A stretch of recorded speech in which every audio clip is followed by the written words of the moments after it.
शुभ संध्या। आज की जूम चर्चा में आप सबका स्वागत है।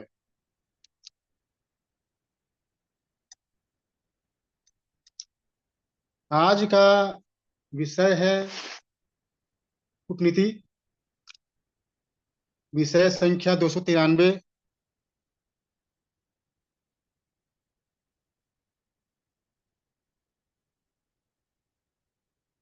उदाहरण संख्या 2930 से लेकर 2932।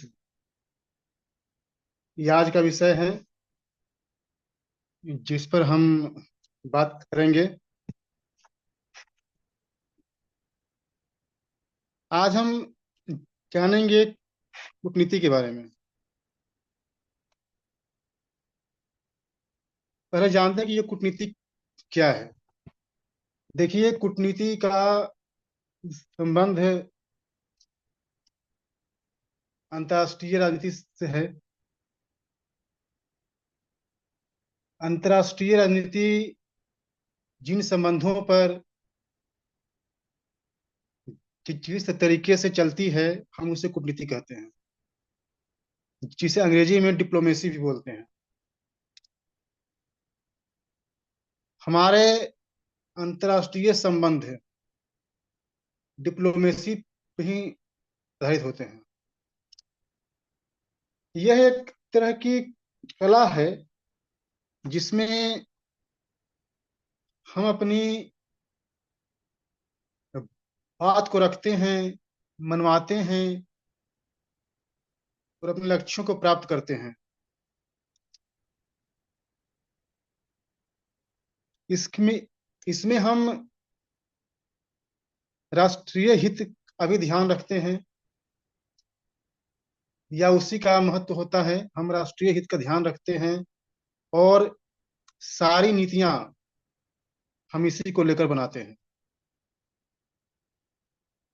इसमें हम साम दाम दंड भेद, ये सभी तरह के कारणों का प्रयोग करते हैं। और यह आज से नहीं बल्कि आदि काल से चलता रहा है। हमारे यहाँ अगर अंतर्राष्ट्रीय संबंधों की बात करें या कूटनीति की बात करें तो पाते हैं कि इसका इतिहास बहुत पुराना रहा है। आज से बहुत साल पहले तक, ये आप बोले, रामायण और महाभारत काल से ही यह परंपरा रही है। बाद में मौर्य काल और गुप्त काल भी हमारे अंतर्राष्ट्रीय संबंध रहे हैं। चाणक्य की जो नीति है उसने इस पर अच्छा प्रकाश डाला है। आज भी हमारे अधिक संबंध है बहुत से देशों के साथ हैं। मतलब यह कूटनीति या डिप्लोमेसी हमेशा से रही है और यह किसी भी देश की विदेश नीति का महत्वपूर्ण भाग है। अब बात है कि यह शासन में सहायक है लेकिन व्यवस्था में घातक। देखिए, जब किसी को शासन करना है तब कूटनीति आवश्यक है। चाहे उसे राष्ट्रीय स्तर पर करना हो या अपने आप को अंतर्राष्ट्रीय स्तर पर स्थापित करना हो, उसे कूटनीति का ज्ञान होना जरूरी है। और वहां पे वह सही भी है, लेकिन व्यवस्था में घातक है। व्यवस्था में घातक का मतलब, जैसे कि अगर हम अपने बीच में कूटनीति का उपयोग करते हैं तो यह घातक है। क्योंकि जब हम आपस में कूटनीति का उपयोग करते हैं, तो इससे हमारी एकता, इससे हमारी अखंडता, इससे हमारी इंटेग्रिटी खतरे में पड़ती है। तो जाहिर सी बात है, व्यवस्था में ये घातक है, लेकिन शासन में यह सही है। इसमें एक बात और आती है कि कूटनीति का उपयोग जब भी हम करते हैं, शत्रु के खिलाफ करते हैं, और वहीं पर इसकी सार्थकता है। अगर हम कूटनीति का उपयोग अपनों के साथ करें, या जो अपनी व्यवस्था है उसके बीच में करें, तो यह कूटनीति नहीं, अनैतिक माना जाता है। चाणक्य ने भी कहा है कि जब शत्रु की बात हो, तो उसके लिए हमें किसी भी हद तक जाना चाहिए। जब नंद वंश से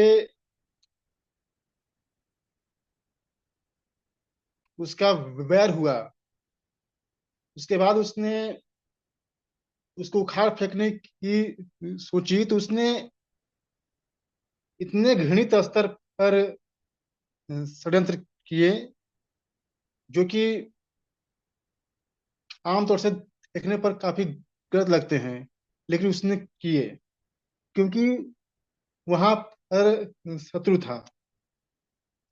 लेकिन अगर हम अपनों के बीच करें, या हमारी किसी किसी से स्पर्धा है उसके बीच करें, तो यह अनैतिक हम मान सकते हैं।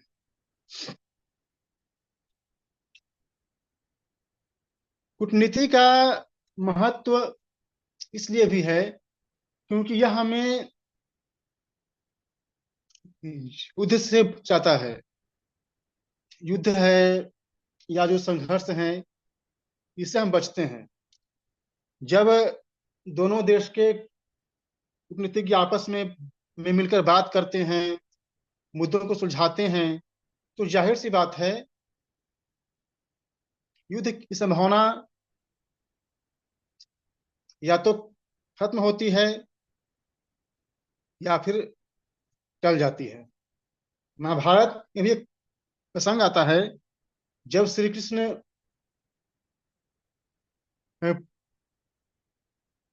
पांडवों के दूत बनकर हस्तिनापुर जाते हैं और कहते हैं कि हमें तुम केवल 5 ग्राम दे दो, और वह आश्वासन देते हैं कि हम अच्छे से रहेंगे और कोई वैर नहीं करेंगे। लेकिन दुर्योधन वह भी नहीं मानता। तब जाकर युद्ध होता है। मतलब कहने का तात्पर्य यह हुआ कि हमें पहले कूटनीति के अनुसार ही, कूटनीति से ही अ, जो जो जो हमारी समस्याएं हैं उसको सुलझाना चाहिए। अब बात यहाँ पर ये आती है कि यह कैसे हो। तो हम पाते हैं कि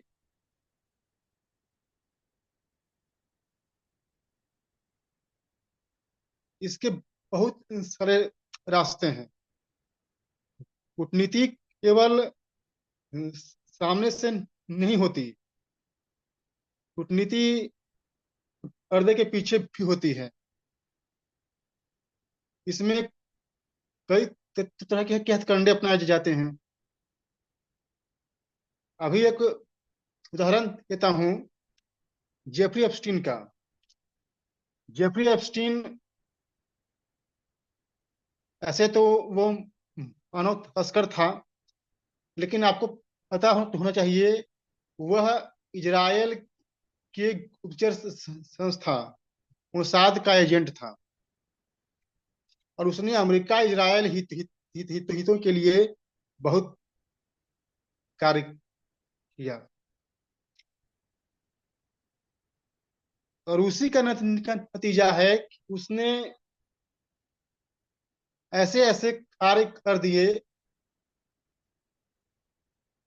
जिसे करना बहुत मुश्किल था। उसने पर्दे के पीछे रहकर, लो प्रोफाइल रहकर भी उसने इतने बड़े बड़े कार्य कर दिए, इसका कोई जोड़ नहीं है। तो कूटनीति में हर चीज चलता है। साम दाम दंड भेद, नैतिक अनैतिक, सही गलत, हर चीज चलता है। मैं आपको एक बात बता रहा हूं। अभी हाल में अमेरिका यूएस का डील हुआ, व्यापार समझौता। इस पे हमारे यहाँ बहुत ही गुण गाए जा रहे हैं। इमेज मैनेजमेंट हो रहा है कि मोदी ने बहुत लंबा तीर मार लिया, बड़ा तीर मार लिया। लेकिन आपको एक बात बता दूं, यह भी कूटनीति का एक भाग है। और इसमें मोदी नहीं जीते हैं, जीत गया है डोनाल्ड ट्रंप। डोनाल्ड ट्रंप ने बहुत ही चालाकी से एप्स्टीन फाइल को खुलवा दिया। उसमें 130 बार मोदी का नाम है। वो चार जानकारियां बाहर कर दी, मोदी डर गए और उन्होंने घुटने टेक दिए। यह कहते रहे कि हम अमेरिका के दबाव में काम नहीं करते, हम तो बहुत तीस मार खां हैं। जबकि अमेरिका के दबाव में इन्होंने रूस से तेल खरीदना आधा कर दिया है। इन पे दबाव बना है। और इसी के दबाव में यह यूएस अमेरिका डील हुआ है। तो मेरा कहना है कि ये जो कूटनीति होती है, यह ऐसे ही होती है। साम दाम दंड भेद, जो भी आए वो तुम करो। एप्स्टीन फाइल में इनका नाम 130 बार आता है। और देखिएगा, आने वाले समय में ट्रंप इस मोदी को अंदर की तरह बचाएगा। ये जो बोलते हैं कि हम झुके नहीं, ये झुके हैं। तो कहने का मतलब ये है कि जो कूटनीति होती है वह पर्दे के पीछे की होती है।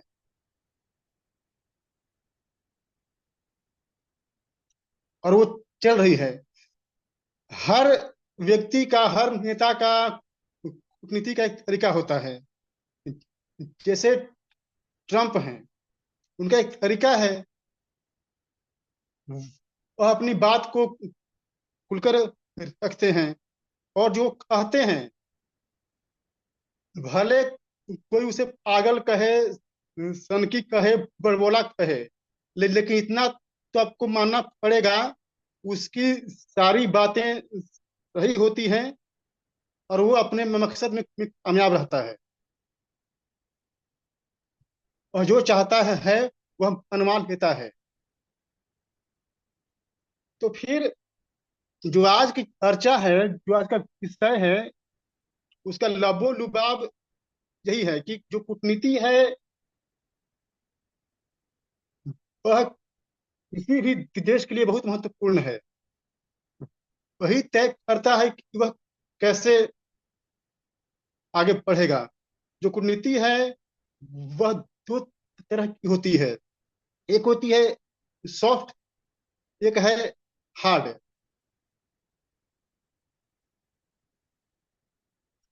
और ये दोनों तरीके से देश अपना कार्य करते हैं। ये था आज का विषय परिचय, जिसे मैंने आप सबके सामने रखा। आप लोगों ने मेरी बात को सुना। आप सबका धन्यवाद। धन्यवाद विपुल जी। बाकी के साथी बताएं।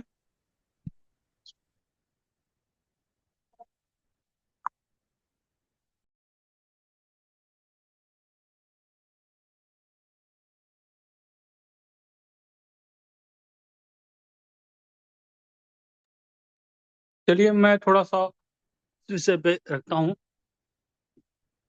देखिए, कूटनीति की बात करते समय आज के कोटेशन में भगवान श्री कृष्ण का नाम आया है। अच्छा कूटनीति का जो है ज्ञाता माना जाता है। दूसरा, भारत में अगर कूटनीति कोई अच्छा दिखाई देता है इतिहास में, तो वो हमें कौटिल्य, चाणक्य को हम देखते हैं। और चाणक्य का नाम ही कौटिल्य है। कौटिल्य शब्द की उत्पत्ति देखेंगे अगर, तो वो भी कूटनीति शब्द से या कुटिल शब्द से ही हुई है। तो वो कौटिल गोत्र से है, और कुटिल जो है होने के कारण उन्हें कौटिल्य कहा जाता है। इसका जो है उन्होंने बताया ही, क्या कहते हैं कि कूटनीति में क्या है। तो कूटनीति शब्द भी कुटिल शब्द से निकला है। और जहाँ कुटिलता की बात आती है, तो कुटिलता में छल, षड्यंत्र, सब कुछ जो है वो समावेशित रहता है। तो कूटनीति कोई ऐसा आदर्श सिद्धांत नहीं है जिसको जो है सामान्य काल में अपनाया जाए।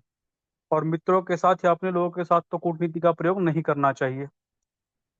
इसी को हम लोग जो है अंग्रेजी में जो है डिप्लोमेसी कहते हैं। तो किसी देश की डिप्लोमेसी जितनी मजबूत रहती है, उस देश का प्रभाव उतना ही मजबूत रहता है। अमेरिका की आप डिप्लोमेसी देखेंगे, तो पूरी दुनिया में अमेरिका की डिप्लोमेसी अलग ही दिखाई देती है। किसी देश को कैसे मैनेज करना है, किसी के कौन से नब्ज को पकड़ना है, वो सब कुछ डिप्लोमेसी ही आपकी तय करती है किस देश के साथ आपके कैसे संबंध रहेंगे। भारत की जो डिप्लोमेसी है वो मुझे मिली जुली दिखाई देती है। पिछले कुछ वर्षों में हमारे कई देशों के साथ संबंध सुधरे भी, कई जगह खराब भी हुए। पड़ोसी देशों के साथ हमारी क्या स्थिति है, वो भी हमको विचार करना पड़ेगा। कई देशों में लगता है जैसे चीन सफल हो रहा है या अमेरिका सफल हो जाता है। आज बांग्लादेश को देखें, नेपाल भी एक समय जो है वो एंटी इंडिया जो हो गया। श्रीलंका की इस जो वर्तमान सरकार है, ये प्रो इंडिया दिखाई देती है। तो ये कहीं ना कहीं हमारी जो है कूटनीतिक सफलता और असफलता दोनों चीज एक साथ चल रही है। अभी जो बात आई थी एक्सटेंट फाइल की, मुझे लगता है कि अच्छी नीति यही थी कि इस समय हम लोग जो है वो झुक जाएं। जब सामने वाला ज्यादा मजबूत हो, तो कूटनीति यही कहती है कि उस समय आपको जो है अपने शक्ति का प्रयोग नहीं करना चाहिए। आप ज्यादा शक्ति का प्रयोग करेंगे तो वो आप ही के विरुद्ध चला जाएगा। तो यहाँ पर मोदी जी का अगर दब गए या झुक गए या कोई समझौता कर लिया, तो कूटनीतिक दृष्टिकोण से बिल्कुल ठीक किया गया है। क्योंकि अगर हम कूटनीति में जो है वो अमेरिका से पीछे हैं और वो हमसे मजबूत हैं, तो जाहिर सी बात है कि हमको उन्हीं के अनुसार चलना पड़ेगा। और कूटनीति में हमेशा अपनी स्थिति का भी ध्यान रखना पड़ता है। पीछे हटने का अर्थ हमेशा भाग जाना नहीं हो सकता है। या हम जब बात करते हैं महाराणा प्रताप की बात करते हैं, अकबर की बात करते हैं, तो वहां पे भी वो लगभग लगभग जो है जंगलों में रह करके ही अपनी जो है तैयारी करते रहे। और 80% भाग जो वो गवा चुके थे, उन्होंने दोबारा वापस लिया। कूटनीति में ऐसा नहीं है कि आप सीधे सीधे भिड़ जाएं। सीधे सीधे भिड़ जाएंगे तो आपको कुछ भी प्राप्त नहीं होगा। कूटनीति में छल कपट का सहारा लिया ही जाता है। इस्लामिक सभ्यता में तो मैं कूटनीति का पूरा इतिहास ही देखता हूँ, जिसे हम लोग अल तकिया कहते हैं। अल तकिया में क्या है? अल तकिया एक कूटनीति ही है, जहाँ छल का सहारा लिया जाता है। जब तक आपके साथ हैं, माइनॉरिटी में हैं, तब तक जो है सब कुछ अच्छा रहेगा। ये भी एक कूटनीति ही है। इससे पहले हम इतिहास में चले जाते हैं, जब भारत पे इस्लामिक इन्वेजन होता है। हम मोहम्मद बिन कासिम के टाइम चले जाते हैं, जब हमारे यहाँ ये नीति थी कि रात्रि में युद्ध नहीं करना है। बाद में हमने उस सिद्धांत को भी बदल दिया। महाभारत के युद्ध में भी देखते हैं कि जब ये आता है कि जांग से नीचे प्रहार नहीं करता है, वो भी जो है नीति बदल दी। या फिर जो 5 गांव की जो बात है, तो कुटिल यहाँ पर क्या है कि जब कूटनीति की बात करते हैं तो वहाँ कुटिलता सम्मिलित होती है। अर्थात शत्रु के साथ किसी भी प्रकार का व्यवहार किया जा सकता है, कोई ऐसा नहीं, नैतिकता का मापदंड नहीं बना है। सठेम साठेम जो समाचरित की बात है कि जैसा शत्रु है उसके साथ वैसा ही व्यवहार किया जाता है। डिप्लोमेसी में अगर हम बात करें तो डिप्लोमेसी में मुझे भारत की जो इस समय वर्तमान नीति है, ये मिली जुली दिखाई देती है। कहीं हम सफल भी हो रहे हैं, कहीं हम असफल भी हो रहे हैं, लेकिन अगर हम ये सोचे कि वैश्विक शक्ति हो गए हैं हम लोग और सबसे टकराने की हम में क्षमता है, तो ये हमारी बड़ी भूल होगी। और मुझे लगता है कहीं ना कहीं ये हमें नुकसान ही कर जाएगा। इसीलिए अगर अभी संतुलन बना के चल रहे हैं हम लोग, तो ये भी हमारी एक अच्छी कुटिल नीति है, क्योंकि हमारी स्थिति ऐसी नहीं है। अगर आप कमजोर हैं तो कमजोर के लिए यही अच्छा है कि मजबूत से सीधे सीधे न टकराए। अगर वो टकराता है तो इसका मतलब वो कूटनीति में बहुत अक्षम है।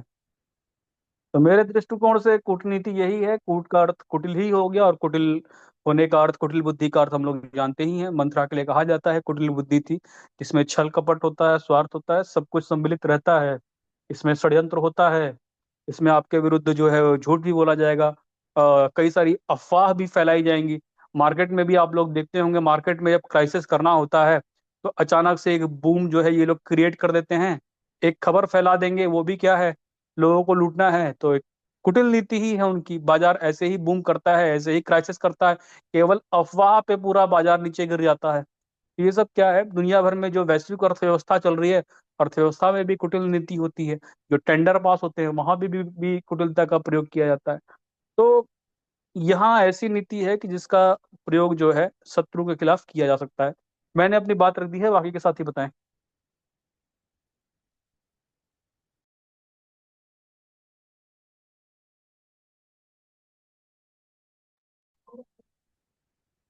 आचार्य जी, अनोखे लाल जी, पवन जी, कोई भी साथी बताएं।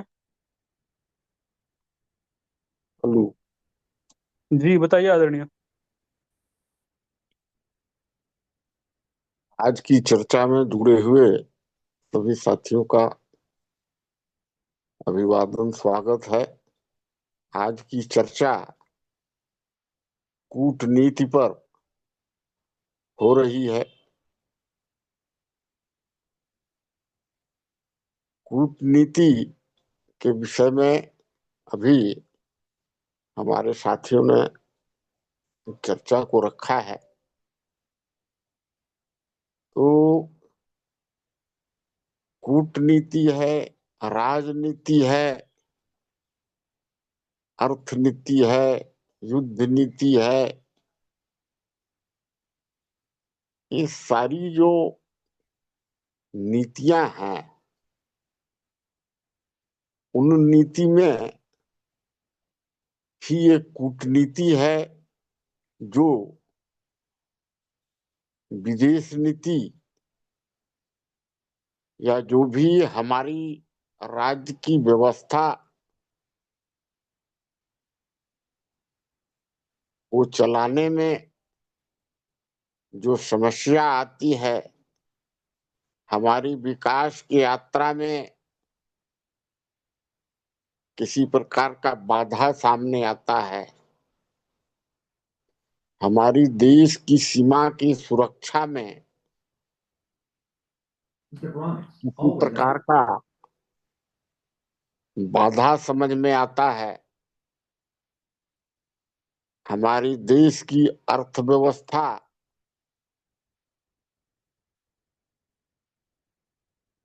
शैक्षणिक व्यवस्था, स्वास्थ्य व्यवस्था में अगर हम पिछड़ते हैं, जिससे हमें नुकसान होता है, इन सब व्यवस्थाओं को हम कैसे ठीक कर सकते हैं जिससे कि हमारे राष्ट्र का, हमारे राज्य का सर्वांगीण विकास हो और हम विश्व के अन्य देशों के मुकाबले में किसी भी व्यवस्था में अपने को सक्षम बना के रख सके। अब इसके लिए जो है हम जब विश्व स्तर पर अन्य देशों को देखेंगे, जो विकासशील देश हैं या विकसित देश हैं, तो जो भी विकासशील या विकसित देश हैं वो आर्थिक रूप से या भूमि विस्तार की नीति से अपना मंसूबा जो है अन्य देशों पर उससे लाभ लेने के लिए, उसको शोषण करने के लिए और अपनी समृद्धि को बढ़ाने के लिए कई प्रकार की कूटनीतिक चालें चलते रहते हैं। अब जो हमारे देश की या हमारे राष्ट्र की जो कूटनीति कैसी हो, डिप्लोमेसी कैसी हो, इन चीजों पर हमारे जो शासन व्यवस्था में जो राष्ट्र के व्यवस्था को चला रहे हैं उनको इन सब बातों को समझना पड़ता है। अब जब हमारे सामने किसी देश से मुकाबला होता है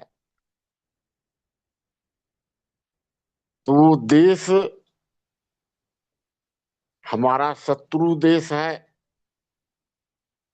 ये हमारा प्रतिस्पर्धा करने वाला देश है, कि हमारा दोस्त देश देश है, कि हमारा कोई आलोचना केवल करने वाला देश है,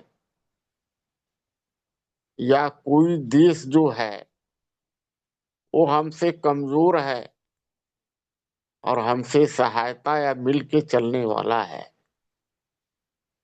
इन सब बातों पर पूरा चिंतन मंथन करके और योजनाबद्ध तरीके से इसके साथ हमें किस प्रकार का समझौता करना है, वार्ता करना है, किस प्रकार का हम उसके साथ नीति अपनाएंगे कि हमारे राष्ट्र का हित हो, अहित न हो। तो जब हम अपने से काफी मजबूत देश को देखते हैं और उसके साथ जब हमारी सामना होता है तो हमें ये समझना होता है कि अगर हम उसको उससे सीधा लड़ते हैं तो हमारी बहुत भारी नुकसान हो सकती है। हो सकता है कि हम 10-20 साल तक उठ नहीं सकते हैं।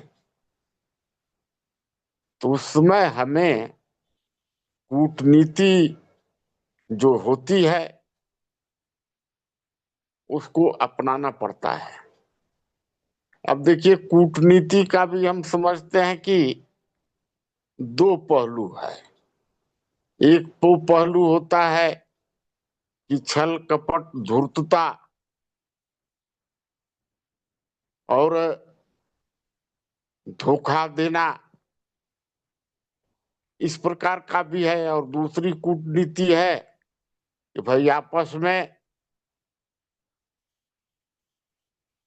एक देश नहीं तो कई देशों के साथ समझौता करके एक शक्ति बना करके और अपने से शक्तिशाली जो देश है उसको अपने से समझौता करने के लिए विवश करना,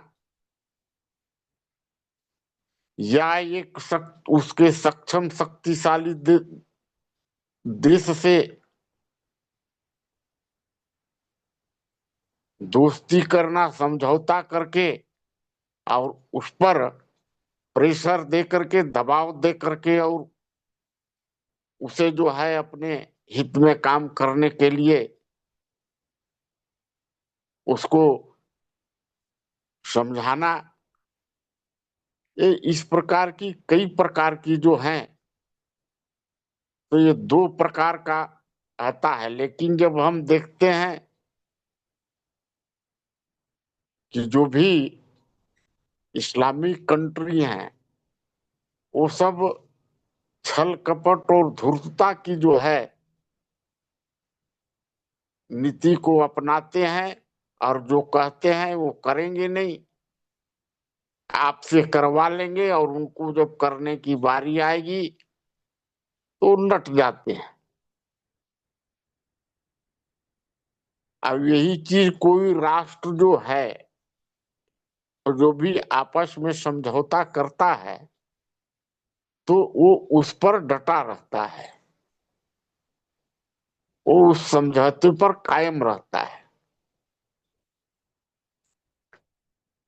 तो हमें जो भी कूटनीति है, उस कूटनीति में एक चीज ये भी रहता है कि किसी न किसी प्रकार से आप देखिएगा कि जासूसी जैसे है, जिस देश से आपको समझौता करना है, जो देश आप पर आर्थिक गुलाम बनाने के लिए नजर गड़ाए हुए है,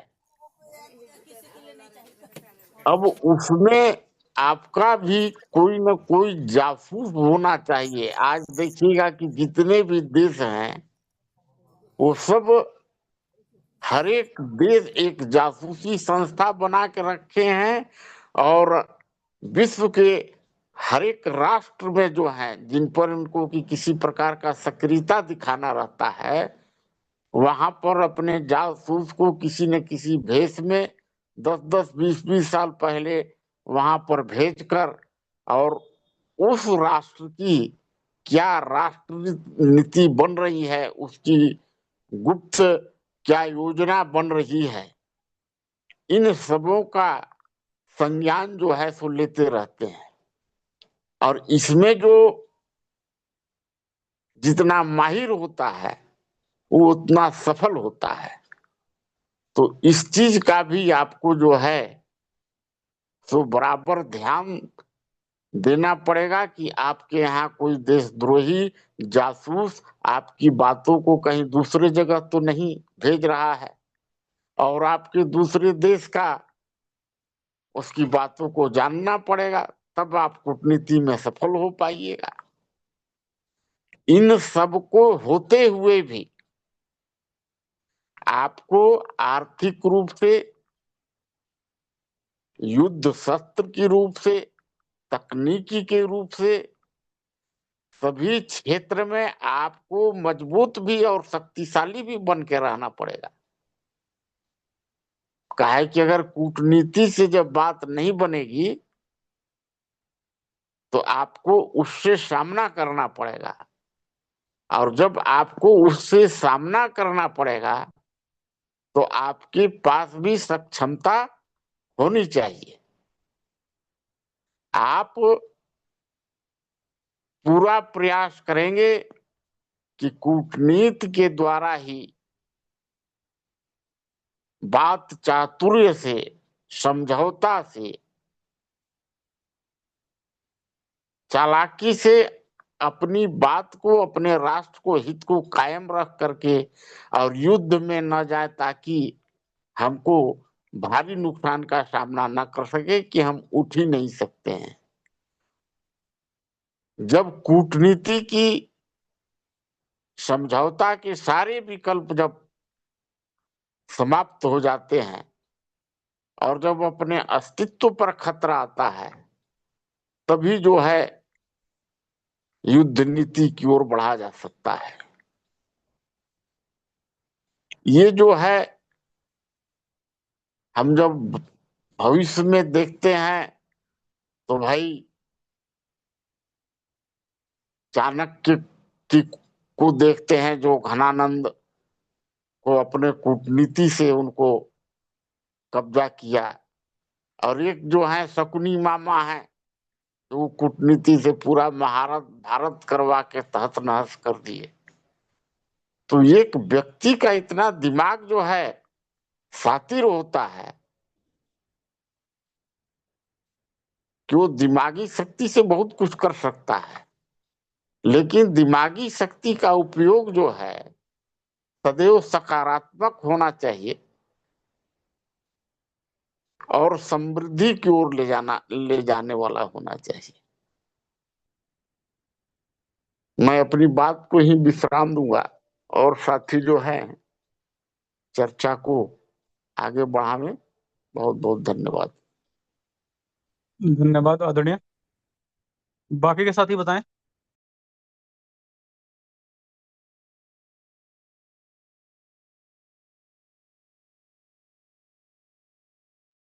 हाँ, नमो नमः। जी बताइए आदरणीय। हाँ, हरिओम।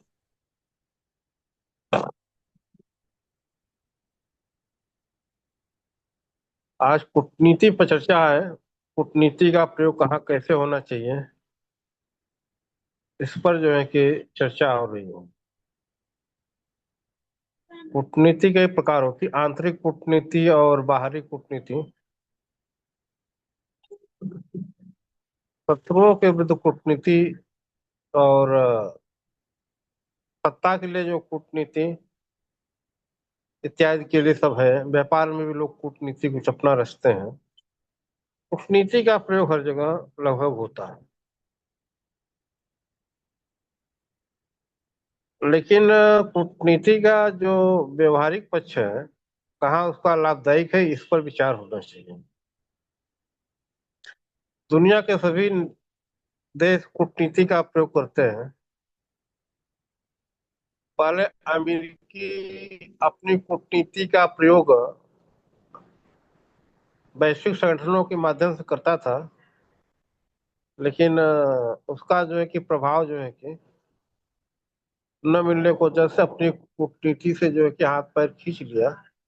अब सीधे जो है कि ताकत के बल पर आ गया, अपने धन बल पर, अपने सैन्य बल पर। उसका कारण था कि वो उतनी जो है कि बौद्धिक चतुराई जो है कि अमेरिकी तंत्र नहीं दिखाई, तो पैसे के माध्यम से कूटनीति चलता रहा, लेकिन धीरे धीरे वह फेल हो गया।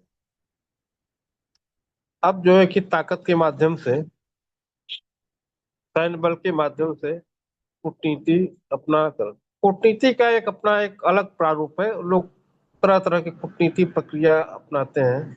कुछ व्यापार से, कुछ जो है कि वैश्विक संगठनों के माध्यम से, कुछ लोग प्रचार तंत्र के माध्यम से। हालांकि जो यूरोपियन कंट्रीज है वे प्रचार तंत्र के माध्यम से अपनी कूटनीति का प्रयोग करते हैं, जिसके लिए लाविस्ट एक तंत्र होता है। एक पूरा एक वैश्विक जो है लाविस्टों का एक संगठन होता है, उनका बहुत तगड़ा फीस होता है। उसके माध्यम से जो है कि कोई देश जो है कि उनकी सेवाएं खरीद करके प्रचार तंत्र के माध्यम से अपनी बात वहां के सत्ता पक्ष के माध्यम में लोकतंत्र के द्वारा मनवाने का प्रयास करता है। राजनीतिक प्रक्रियाओं में आमजन के माध्यम से, वो प्रचार तंत्र के माध्यम, ऐसे जो है खर्च जो है कि कूटनीतिक स्तर पर बहुत होते हैं। पाकिस्तान जैसा कमजोर आर्थिक रूप से कमजोर देश भी जो है कि प्रचार तंत्र के माध्यम से बहुत बड़ा खर्चा करता है भारत विरोधी दुष्प्रचार के लिए। और ऐसा ही तंत्र कुछ जो है कि इस्लामिक संगठन का भी है। अपने कूटनीति का प्रयोग जो है कि इस्लाम की स्थापना के लिए, इस्लामिक जो है कि व्यवस्था के लिए, ईसाइयत के प्रति नकारात्मकता फैलाने के लिए, अन्य चीजों के लिए, तो एक कूटनीति होती है। तो मूलतः जो है कि जो ईसाई और मुस्लिम, ये दोनों जो है कि ऐसी व्यवस्था है जो कि धार्मिक कूटनीति का प्रयोग, माने अपने धार्मिक पांथिक जो मतांतरण वाली नीति है उसको भी कूटनीति के रूप में इस्तेमाल करते हैं, ईसाईवाद और मुस्लिमवाद। जब एक समय था ना कि जब जो है कि रूस सोवियत संघ का था, तो कम्युनिस्ट की भी कूटनीति चलती थी और देशों में हस्तक्षेप होता करते थे। ऐसे ही जो है कि जॉर्ज सोरेन नाम का एक जो है कि अमेरिकी अरबपति है, उसका एक वैश्विक संगठन है। वह भी इसी प्रकार कूटनीति का कुछ प्रयोग करने के लिए मीडिया प्रचार तंत्र का सहारा लेकर के नकारात्मक माहौल पैदा करना इत्यादि इत्यादि। तो इस प्रकार के लाभिष्टों का तंत्र पूरे विश्व में होता है। जो इसका भी मार्केट जो है कि लाभिष्टों का जो है कूटनीति तंत्र के माध्यम से कम 50,000 करोड़ रुपए का है। बहुत बड़ा जो है कि इसका मार्केट भी है, जो प्रचार तंत्र में घुसपैठ कर करते हैं। दूसरी कूटनीति है, आप जो है कि अपना एक तंत्र उसके अंदर खड़ा खड़ा करते हैं, निजी तंत्र।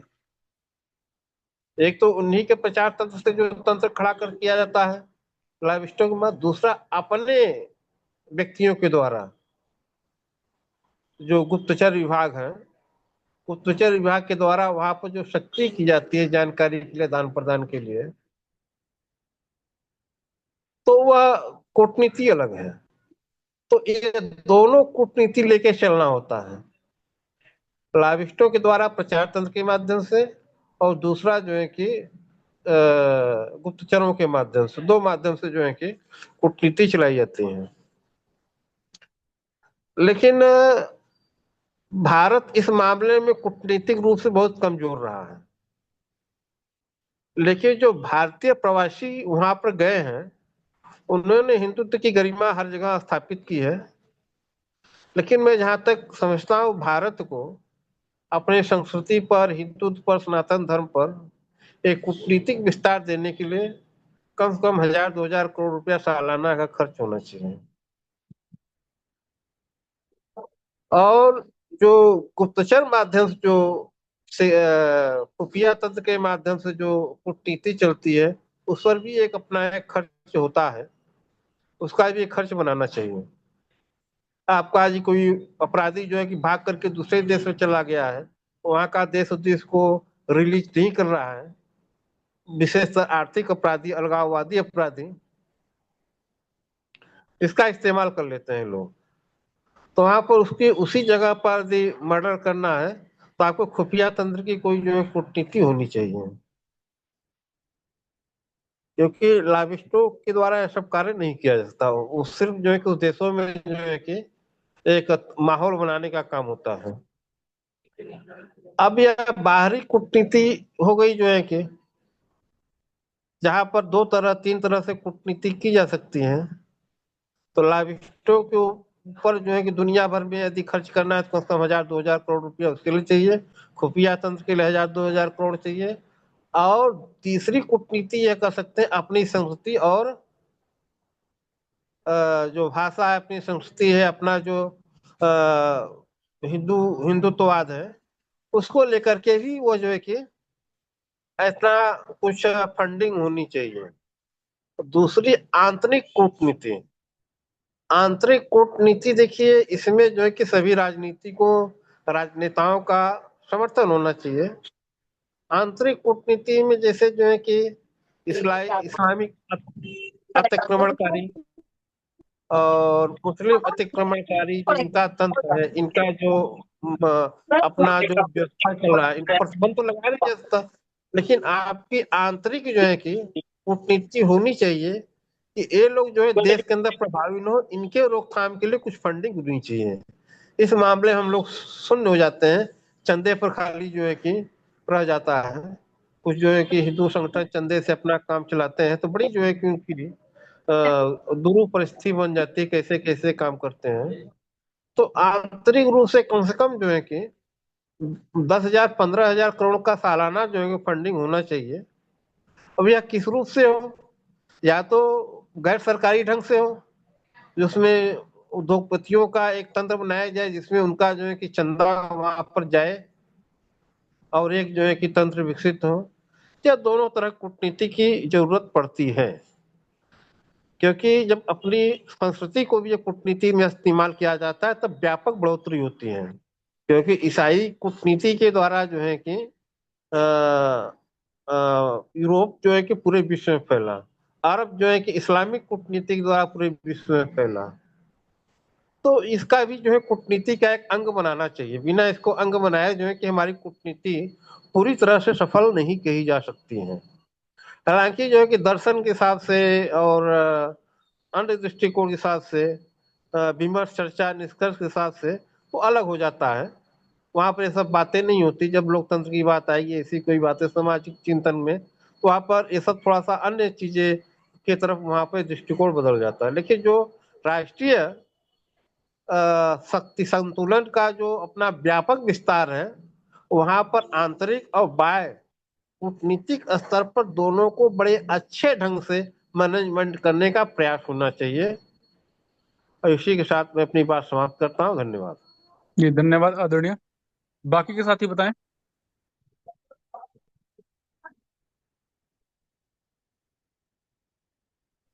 सभी साथियों को जय जय सीताराम। जी बताइए आदरणीय।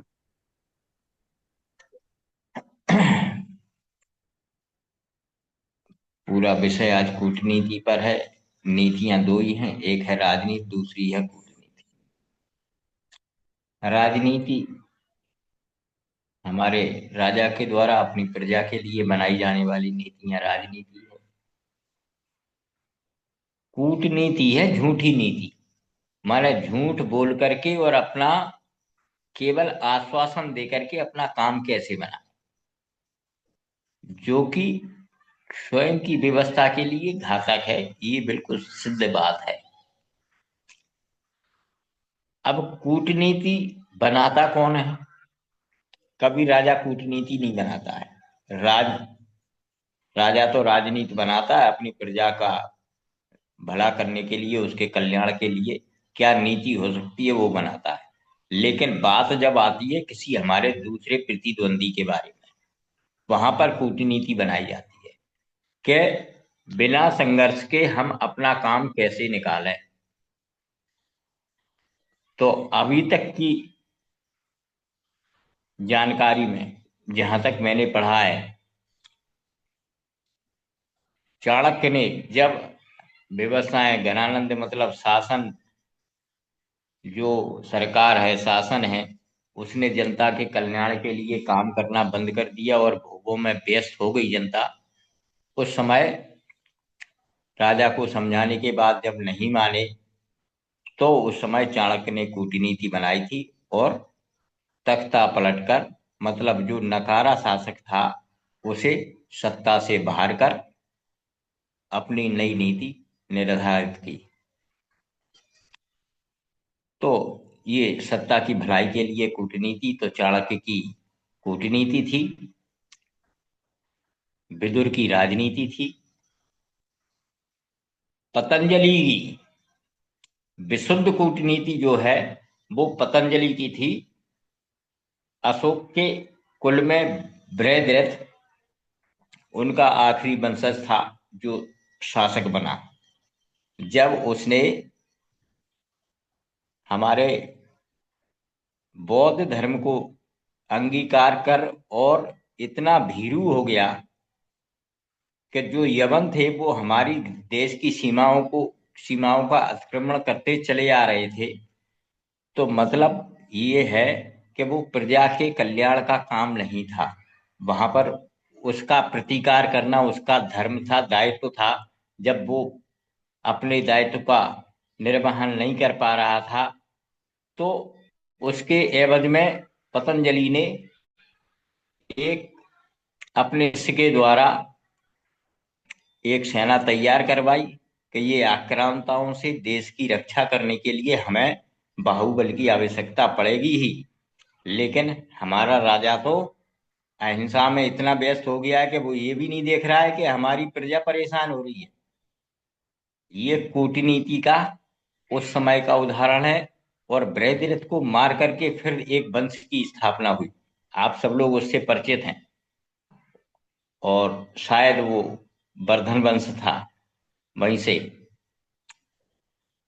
तो ये हमारे पतंजलि महाराज का सबसे बड़ा योगदान है, क्योंकि योगी थे।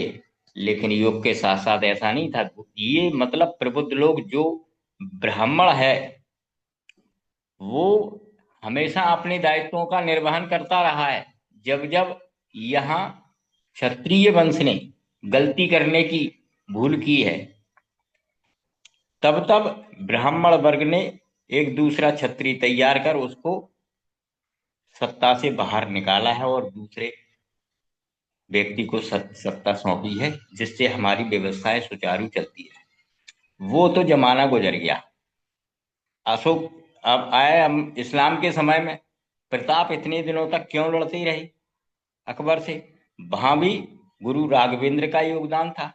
वो भी चतुर और चाणक्य नीति वाले थे, मतलब कूटनीति वाले थे, जिसके कारण उन्होंने वो छापामार युद्ध, क्योंकि बाहुबल उतना था नहीं, तो इसको कैसे परास्त कर सकते हैं, अपनी अस्मिता को कैसे बनाए रख सकते हैं, निरंतर अपने धर्म की रक्षा कैसे कर सकते हैं, तो वो मंत्र उन्होंने प्रताप को दिया। महाराणा प्रताप अंत तक, अंतिम समय तक, जिसका लोहा पूरा अकबर के समय का राज पूरा मानता था, और जिस कारण से हमारे भारत की अस्मिता जीवित रही। अब आधुनिक समय में आए हैं। आधुनिक समय में मोदी जी कूटनीति से अभी हमारे देश को किसी भी अनहोनी एक घटना में शामिल होने के लिए रोक रहे हैं। ये मोदी जी की प्रबुद्धता का एक बहुत ही विलक्षण उदाहरण है, जिससे उनकी ये विलक्षण जो प्रतिभा है उनके अंदर, उसके कारण वो हमारे देश को युद्ध में जाने से रोक रहे हैं, और वो दुर्गति प्राप्त अन्य देशों की तरह ना हो। ये बिल्कुल सही बात है। लेकिन हमारे ही देश में कुछ विभीषण है, क्योंकि कूटनीति का हिस्सा है कि दुश्मन के घर में देखो उसकी कमजोर कड़ी क्या है, जो उससे असंतुष्ट हो। जिस प्रकार से कि कृष्ण ने कूटनीति चलाई थी कि दुर्योधन के देखो उनके विरोध में कौन कौन आ सकता है, तो सारी चीजें, क्योंकि सत्ता पक्ष जो बाहुबल है उसका बाहुबल कम करना ही तो कूटनीति है। कैसे करना है?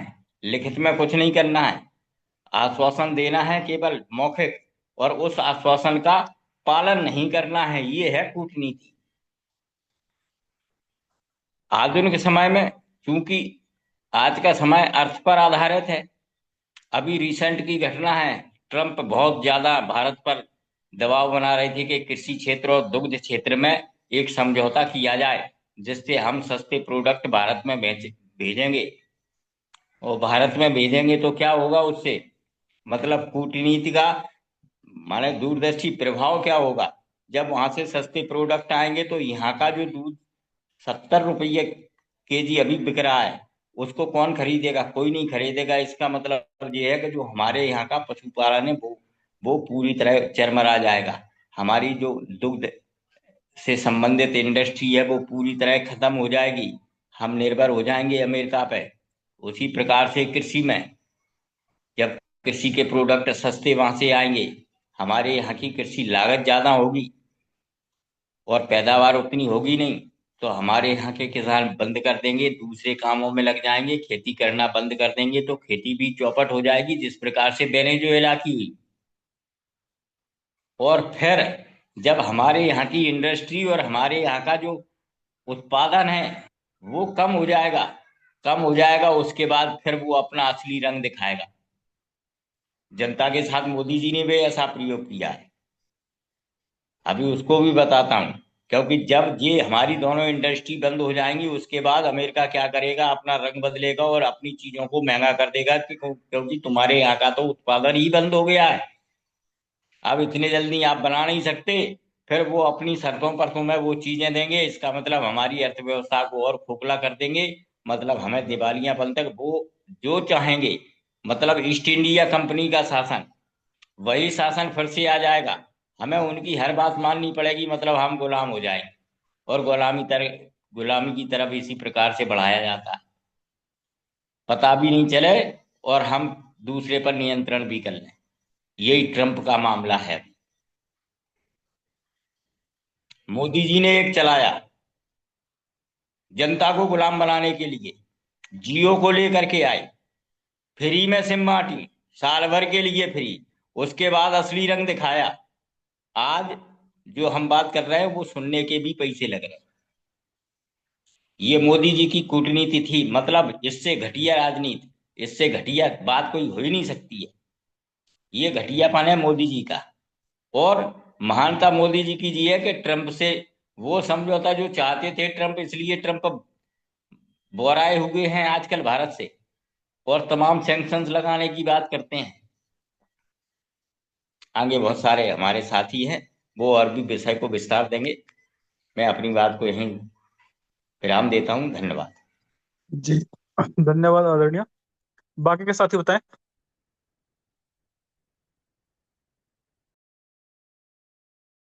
भैया जी मैं बोल रहा हूँ वैदराज। जी बताइए आदरणीय।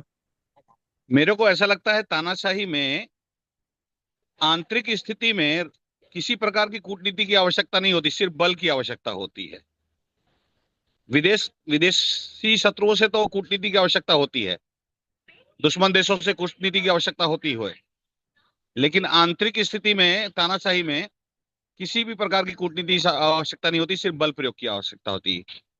और लोकतंत्र में अराजकता है, और इस अराजकता का लाभ लेकर यदि कि शत्रुओं के मोहरे जो है, जो अपने ही मतलब कि डेमोग्राफी चेंज करके शत्रु मुल्कों को लाभ पहुंचाते हैं, जैसे इस्लामिक व्यवस्था इस्लामिक मुल्कों को लाभ पहुंचाने चाह रही है, इस्लामिक गणराज्य स्थापित करना चाहती है, और ऐसे ही क्रिश्चियन लोगों की व्यवस्था।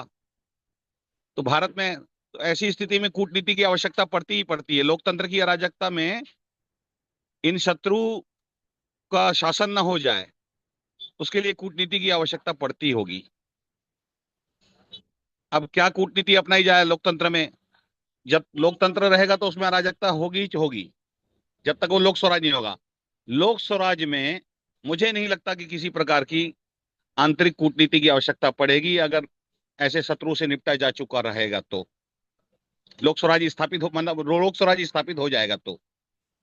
बाकी तानाशाही में आंतरिक स्थिति में तो कूटनीति की आवश्यकता नहीं पड़, सिर्फ बल की आवश्यकता लगती होगी शत्रुओं से, या जो समान पद पे बैठे हुए लोग होंगे, सेना के नायक वगैरह, ऐसे लोगों में अगर दूसरा गुट पनपता है शत्रु में, तब कूटनीति की आवश्यकता होती होगी।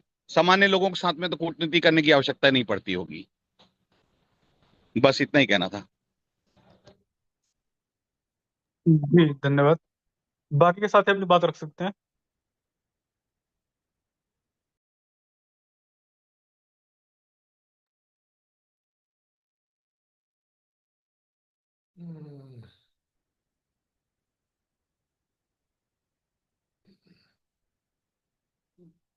बताइए भाई, अभी तो कई लोग बचे हैं। आचार्य जी, पवनजय जी, कोई भी साथी बताएं। सत्यवीर जी जुड़े हुए हैं। हम्म। सभी बंधुओं को नमस्कार। मैं पवनजय त्रिपाठी इन बंधुओं पर अपनी समझ को आप लोगों के बीच साझा करता हूं। देखिए राय साहब, लगभग मैं 3-4 मिनट में अपनी बात कहता हूं, लेकिन हमें लगा कि कल जो है आपको 3-4 मिनट भी ज्यादा लग रहे थे, तो मैं आज प्रयास करूंगा कि 1-1.5 मिनट में अपनी बात कहूं। लेकिन मेरा प्रयास यह रहेगा कि जितना मैं 3 मिनट में बोलता हूं वो बाद में 1.5 मिनट में भी करूंगा, आप तक बात मेरी उतनी ही पहुंचेगी। कूटनीति बिना युद्ध के अपने संबंधों को बनाना, अपनी आवश्यकताओं को पूरा करना, ये माध्यम है जो कूटनीति से हम पाते हैं। राजनीति से हम अपने देश में, अपने समाज में सत्ता को पाते हैं। कूटनीति लेकिन यदि देश में और अपने संबंधों में हो तो न्याय, धर्म, विश्वास हो जाता है, पहचान, भ्रष्टाचार और सामंजस्य को बिगाड़ता है ये। धन्यवाद। जी, बाकी के साथी बताएं।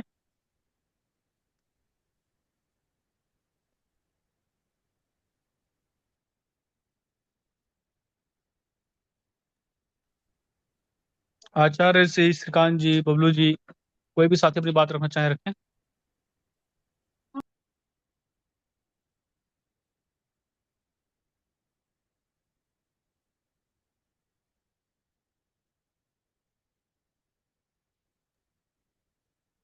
हेलो।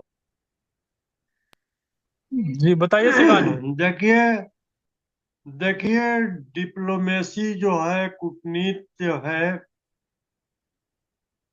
वैदेशिक मामले में किसी सरकार द्वारा नियंत्रित होता है। और कूटनीति शास्त्र की पढ़ाई भी होती है।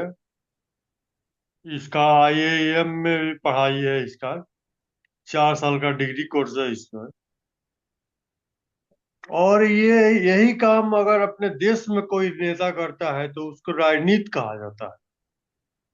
जैसे अभी पार्लियामेंट में ये राहुल गांधी बोल रहे हैं, तो इसको पॉलिटिक्स कहा है। ये पॉलिटिक्स कर रहे हैं। अपन दिखाना चाहते हैं कि भीगी बिजली है नरेंद्र मोदी। तो ये डिप्लोमेसी नहीं है।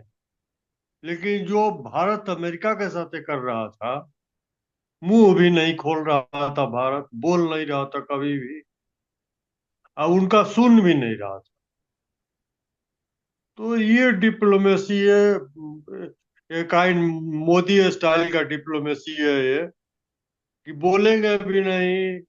वो ऐसा कुछ नहीं बोलेंगे जिससे और मामला खराब हो जाए, लेकिन रिक्वेस्ट भी नहीं करेंगे।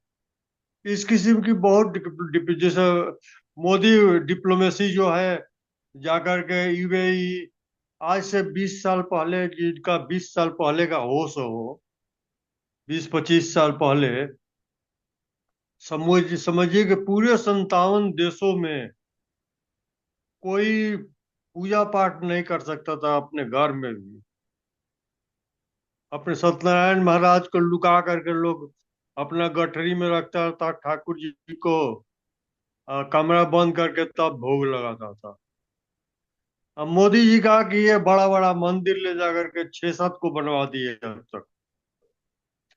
तो ये सब डिप्लोमेसी है। ये कोनो स्टेट स्टेट माने जिसके पास संप्रभुता हो, कोई संप्रभुता संपन्न देश और किसी दूसरे संप्रभुता संपन्न देश के साथ है, जो उतार चढ़ाव करता है, ऊपर नीचे सांप टेढ़ी खेलता है, वो दैट इज डिप्लोमेसी। वो कूटनीति है। और ये अगर वही भारत में करता है, वही अपने देश में करता है, तो वही पॉलिटिक्स है। और उसको नीचे आइएगा अपने सोसाइटी में, जैसे रामानुजगंज में या रायपुर में या ऋषिकेश में, कहीं ये सब करते हैं, तो इसको चुगलखोरी भी कहते हैं। मतलब उसी किस्म का चीज है जिससे बिल्ली बाघ के घर आने की ही है, उसी के फैमिली का है। जैसे मैंने छोटा भी मिलता है, बड़ा भी मिलता है, एक छोटा सा डॉगी भी मिलता है, एक गाय माता है। तो मतलब वो कहा जाता है कि उसके शब्दों के साथ भी ये है, तो उस फैमिली का ये वर्ड है, वहां से ये आया है। सोर्सेज ऑफ वर्ड का सोर्स क्या है, तो उसी किस्म का चीज है डिप्लोमेसी। वही प्रसंस्कृत रूप है जो एक एक देश दूसरे देश के साथ व्यवहार में लाता है। मेरे को तो यही समझ में आता है। यही सब चूंकि हम लोग पढ़े थे। ठीक है। बाकी के साथी बताएं।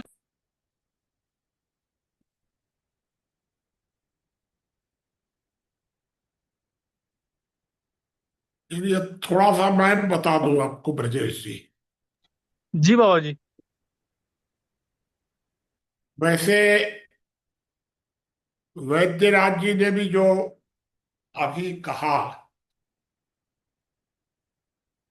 मेरे हिसाब से कम शब्दों में बहुत उन्होंने ठीक कहा है। श्रीकांत जी ने भी जो कहा है वो भी टू द पॉइंट ही है। मेरे विचार से हम चार तरह के लोगों के साथ हम लोगों का संपर्क होता है। एक होता है शत्रु, एक होता है विरोधी, तीसरा हम समीक्षक भी कह सकते हैं, या तीसरे को हम प्रतिस्पर्धी भी कह सकते हैं। प्रतिस्पर्धी अलग होता है, विरोधी अलग होता है, शत्रु अलग होता है। चौथे को समीक्षक कह सकते हैं, मान लीजिए। वो शत्रु के साथ और विरोधी के साथ कूटनीति या राजनीति का व्यवहार हो सकता है। प्रतिस्पर्धी के साथ विशेष परिस्थिति में उपयोग किया जा सकता है, विशेष परिस्थिति में, सामान्यतया नहीं। और जो तटस्थ है, समीक्षक है, उसके साथ तो करना ही नहीं चाहिए कभी। उसके साथ काहे को राजनीति, काहे को कूटनीति। तो एक कोटेशन में जो दो शब्द आए हैं कि सत्ता के लिए, वैद्यराज जी ने जो कहा वो बिल्कुल सही है कि अगर तानाशाही है तो किसी कूटनीति की आंतरिक आवश्यकता नहीं पड़ती है। कूटनीति की तो जरूरत पड़ती है फिर विदेशों में ही। लेकिन अगर लोकतंत्र है तो फिर विपक्ष भी होगा, वहां कूटनीति की जरूरत पड़ जाती है। अब ये कूटनीति और राजनीति को अलग अलग हम नहीं कर पा रहे हैं, जैसा श्रीकांत जी ने बताया। अब एक बात आई नरेंद्र मोदी की, तो कूटनीति के मामले में हम नरेंद्र मोदी को सफल कह सकते हैं। कूटनीति के मामले में, क्योंकि आप जरा सोचिए किस तरह ओवैसी को खड़ा किया गया। हर आदमी जान रहा है कि ओवैसी को खड़ा करने में नरेंद्र मोदी वगैरह का बहुत बड़ा हाथ है। हर आदमी समझ रहा है और कोई बोल नहीं रहा है। भारतीय राजनीति को इतना ज्यादा प्रभावित करने में, खासकर हिंदू मुसलमान के मामले में, ओवैसी की बहुत भूमिका है। ये आप सोचिए, राहुल गांधी को मजबूत करने में भी कहीं न कहीं नरेंद्र मोदी या सत्तारूढ़ दल की भूमिका है। नहीं तो राहुल गांधी अपनी योग्यता से मजबूत नहीं हो पाते, क्योंकि राहुल गांधी कूटनीति के खिलाड़ी नहीं हैं। आप ये कह सकते हैं कि साफ दिल का आदमी है, कूटनीति का ज्ञान ही नहीं है। मैंने बहुत 10 साल पहले भी लिखा था, कई बार लिखा है कि एक तरफ खिलाड़ी, एक तरफ अनाड़ी, दोनों के बीच में टकराव हो रहा है। राहुल गांधी को आगे बढ़ाकर मोदी या बीजेपी वालों ने सारे विपक्षी दलों की अकल खराब कर दी है। किसी को समझ में नहीं आ रहा है कि क्या करना चाहिए। वही ओवैसी दिन भर बीजेपी को गाली देता है, वही राहुल गांधी भी दिन भर बीजेपी को गाली देते हैं, संघ को गाली देते हैं।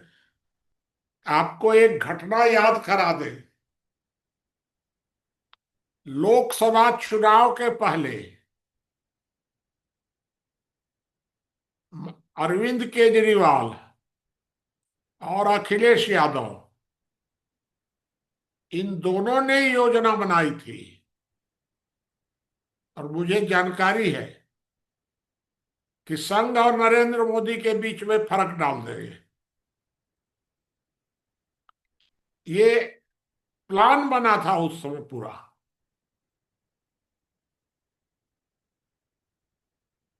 लेकिन उस प्लान को फेल किए राहुल गांधी, संघ को गाली दे दे करके, और प्रोत्साहित करने में कहीं ना कहीं बीजेपी वालों का हाथ। इसी को कहते हैं कूटनीति। लेकिन यह कूटनीति जब आपकी आदत पड़ जाती है कूटनीति के उपयोग की, तब आप अपनों से भी कूटनीति का प्रयोग करने लग जाते हैं। तो वहां आकर के परेशानी पैदा हो जाती है, आपका विश्वास खत्म हो जाता है, फिर लोग आपसे सावधान रहने लगते हैं। ये बड़ी भारी दिक्कत आती है, आदत पड़ जाती है आदमी की। इसीलिए इस कोटेशन में एक बात आई है कि सत्ता के मामले में तो कूटनीति का उपयोग होता है, लेकिन व्यवस्था में नहीं होना चाहिए। जिसको थोड़ा सा वैद्यराज जी ने उस बात को समझा, क्योंकि जो व्यवस्थापक होता है उसको तो विश्वसनीय होना चाहिए एकदम। अगर वो कूटनीति का सहारा लेगा तो आप अपने लोगों में संदेह पैदा हो जाएगा। ये इस कोटेशन की महत्वपूर्ण स्थिति है। और कोई, मैं तो इतनी बात बता के अपनी समाप्त करता हूं। आप बात को आगे बढ़ाइए, या कोई बात पूछना हो तो और पूछ लीजिएगा।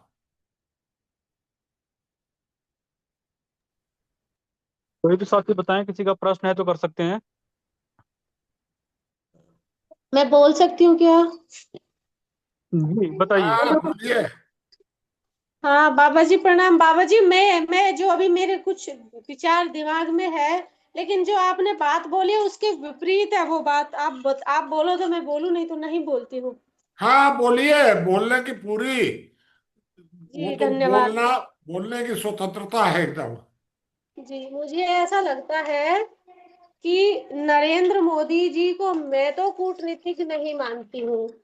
और राहुल गांधी, एक कहावत है कि सांप के पेट से सांप ही पैदा हो सकता है, उसके पेट से कबूतर या कुछ और पैदा नहीं हो सकता, और कबूतर के पेट से कोई कुछ और नहीं पैदा हो सकता।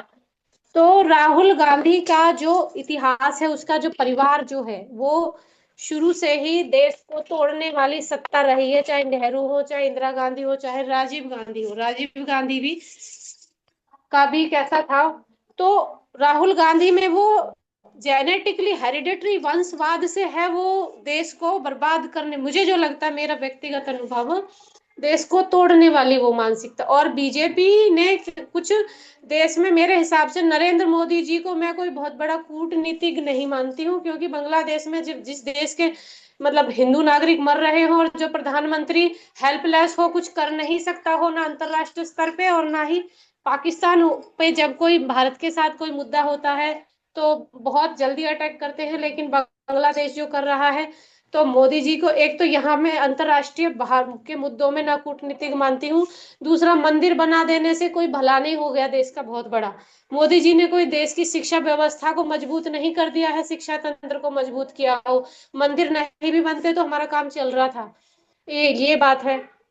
दूसरी बात, राहुल गांधी इतना बड़ा षड्यंत्रकारी है, वो इतना मतलब बुद्धि नहीं है, योग्यता नहीं है कि किसान आंदोलन राहुल गांधी के कारण फेल हुआ। एनआरसी जो होना था वो राहुल गांधी के कारण फेल हुआ। राहुल गांधी ने आज जेएनयू, जो हिंसा, जो देश को जलाने के लिए जो गढ़ केंद्र बन चुका है, जिसका एक स्टूडेंट जाके देश की संसद भवन को उड़ाने के लिए कोशिश करता है, वो जेएनयू आज राहुल गांधी की बदौलत, आज का जो गृह मतलब युद्ध की वायलेंस घटनाएं होने की जो स्थिति राहुल गांधी ने पैदा कर रखी, राहुल गांधी मुझे लगता है इस देश के लिए सबसे बड़ा खतरा है। तो मुझे नहीं लगता मोदी जी की कोई कूटनीति, बल्कि मैं तो जो अमेरिका के साथ मोदी जी ने संबंध बिगाड़े ना, मैं तो उसको बहुत गलत मानती हूँ। मोदी जी को संबंध बिगाड़ने की जरूरत क्या थी? और मोदी जी जो देश के प्रधानमंत्री हमारे भारत के, वो जाके पाकिस्तानी कंट्रीज के साथ सारा राशन भिजवा रहे हैं। और अमेरिका ने उतना भी बड़ा कुछ ये नहीं कर दिया था, उस मुद्दे को भी आप आराम से निपटा सकते थे। विपक्ष की बातों में आके, बहकावे में आके कि सबूत दे, और डोनाल्ड ट्रंप के आगे झुक गए मोदी जी। जबरदस्ती इतनी परिस्थितियां बिगाड़ ली अंतरराष्ट्रीय स्तर पे कि चाइना और अमेरिका एक हो जाता है तो रूस और भारत अकेले पड़ जाएंगे। और मुझे लगता है कि मुस्लिम कोई कंट्री जो है भारत का साथ देने वाली नहीं है, चाहे आप अफगानिस्तानियों को कितना भी राशन पहुंचा लीजिए, कितना भी उनको सुविधाएं दे दीजिए, चाहे वहां की संसद आप निर्माण करा लीजिए, क्योंकि कभी इतिहास ही नहीं रहा ना कि इन लोगों ने कभी कुछ किया हो। तो मैं तो मोदी जी को अब फेलियर मानती हूँ और कुछ भी नहीं मानती हूँ। केवल मंदिर के बिना एक मंदिर बना दिया। काहे का मंदिर बना दिया? मंदिर तो जब सत्ता में विपक्ष आ जाएगा और देश के जो देशद्रोही लोग आ जाएंगे, तोड़ देंगे मंदिर को। कौन बड़ी बात है? इतना डरी हुई सरकार मानती हूँ मैं तो। बस बाबा जी, मेरे यही मुझे बोलना था। मेरी बात समाप्त हो गई। जी ठीक है, बाकी के साथी बताएं।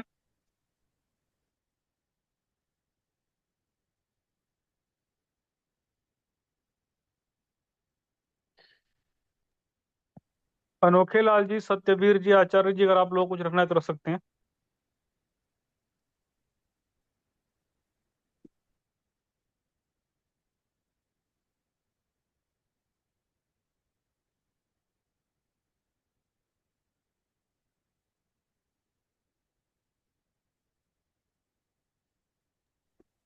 ठीक है, अगर कोई साथी नहीं बोल रहा है तो आज की चर्चा को हम लोग समाप्त कर सकते हैं। और इस सप्ताह जो है, परसों कौन रखेगा, वक्ता कौन रहेगा? बबलू केसरवानी जी, आप इससे रख देंगे।